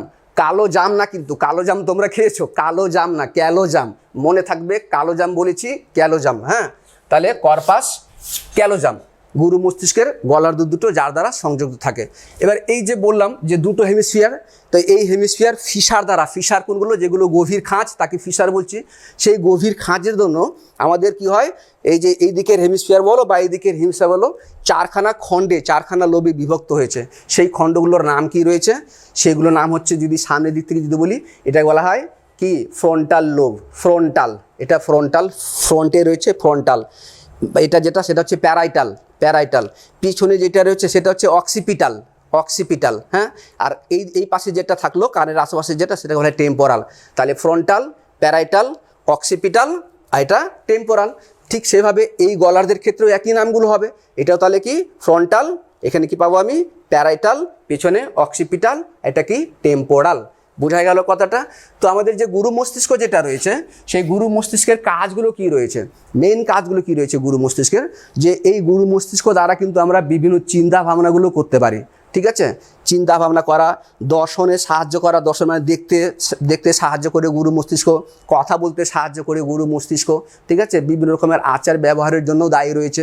বিভিন্ন রকমের এখানে রয়েছে গ্রাহক কেন্দ্র রয়েছে, ঠিক আছে, যেগুলো উদ্দীপনা গ্রহণ করতেও সাহায্য করে, ঠিক আছে। এবং পরিবেশের সঙ্গে সামঞ্জস্য স্থাপনে সাহায্য করছে কি? আমাদের এই গুরু মস্তিষ্ক অংশটা, ঠিক আছে। তো আজকে আমি এখানেই শেষ করছি, হ্যাঁ। এর নেক্সট ক্লাসটা যখন হবে তখন এখান থেকে আমি শুরু করব।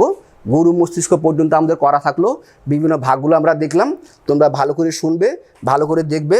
আর যদি কোনো রকমের কোনো প্রবলেম যদি হয়ে থাকে, কোথাও বুঝতে, কোথাও জানতে বা কোথাও বুঝতে যদি অসুবিধা যদি হয়ে থাকে, আমার ফোন নাম্বার দেওয়া থাকলো, হ্যাঁ, 9593957461, 9593 আবার 957461, ঠিক আছে। আর একটা নাম্বার দিয়ে রাখছি, 7001528170, দুটো নাম্বার দেওয়া থাকলো। যদি কোনো রকমের প্রবলেম যদি হয় লাইফ সায়েন্সের, শুধু এই চ্যাপ্টার নয়, যে কোনো চ্যাপ্টারের জন্য যদি কোথাও কোনো প্রবলেম হয় আমাকে জানাতে পারো তোমরা, আমি চেষ্টা করব তোমাদের উত্তর দেওয়ার, ঠিক আছে। কোনো রকমের যদি কোশ্চেন যদি থেকে থাকে আমাকে বলবে, চেষ্টা করব আমি তোমাদেরকে সেই প্রবলেম সলভ করার জন্য, ঠিক আছে। তাহলে আজকে এই পর্যন্ত থাকলো। নেক্সট ক্লাস আমরা মিট করছি কবে? নেক্সট যখন হবে তখন করব, এবং এখান থেকে আমরা কন্টিনিউ করব, ঠিক আছে। এবং সেদিন একটুখানি ফাস্ট করতে হবে, কারণ সেই দিনই আমাকে মানে পুরো চোখ পর্যন্ত পড়াতে হবে, ঠিক আছে। তো সেই জন্য সেদিন একটু ফাস্ট একটু বলবো, একটু মন দিয়ে তোমরা শুনবে, বা এটা তো যখন তোমরা ভিডিও যখন পেয়ে যাবে তখন তোমরা এটাকে বারবার নিজে থেকেও শুনতে পাবে, ঠিক আছে। তাহলে আজকে এখানে শেষ করলাম। নেক্সট দিন আবার আমরা দেখা হচ্ছে, ওকে।